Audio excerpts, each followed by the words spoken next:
Ce sont des milliers de litres d'eau usée qui s'écoulent donc chaque jour de l'un des ponts de la Punarou. Le problème persiste depuis ce week-end à Punaauia, un problème qui serait dû à des malfaçons lors de la mise en place des canalisations. À l'origine, des gaz corrosifs qui attaqueraient les conduits. La commune a donc pris un arrêté interdisant la baignade et la pêche. Le risque de pollution, lui, préoccupe les riverains. Le point sur la situation avec Laure Philibert et Esther Palau-Cordet. Le débit est puissant et cette eau s'écoule directement en contrebas du pont qui enjambe la Punarou au-dessous du viaduc de Punaauia. Le liquide, sale et agrémenté d'une mousse, est rejeté dans la rivière. Une situation qui perdure depuis le début du week-end et qui préoccupe les riverains. On ne sait pas trop qu'est-ce qu'il y a là-dedans, mais c'est sûr que ça vient de la zone industrielle.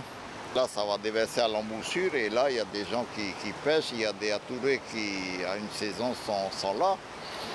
Donc, ça peut avoir un impact à l'embouchure. C'est pas la première fois qu'il y a des drôles d'odeurs et puis tout le monde jette tout et n'importe quoi dans cette rivière.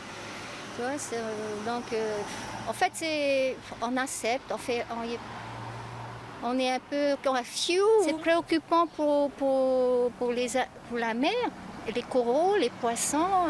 Puis les gens ont besoin de se nourrir, de pêcher. C'est préoccupant pour tout le monde, mais d'abord pour la mer, quoi. C'est finalement à la mi-journée que la mairie communique sur cette pollution. Elle indique avoir été avertie ce matin et informe qu'un arrêté interdit les activités nautiques dans la baie de Nuuroa.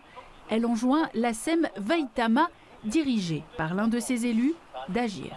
Il se trouve que la canalisation, lorsqu'on a découvert qu'il y avait des fuites, on a diligenté un bureau d'études pour nous faire un diagnostic et savoir d'où venait cette fuite. Et le diagnostic du bureau d'études est implacable. Il s'agit d'un défaut de conception. Parce que la canalisation, si vous voulez, elle n'est pas droite, elle fait une espèce de courbe. À l'intérieur de la canalisation, comme il s'agit d'eau usée, il y a production d'un gaz corrosif et qui attaque la canalisation. Normalement, en fin de semaine, la problématique sera réglée, mais ce sera une réparation temporaire. La commune indique que des analyses de qualité de l'eau seront effectuées une fois les réparations achevées. Selon le PDG de la SEM Vaitama, le changement intégral des canalisations coûterait près de 2 milliards de francs.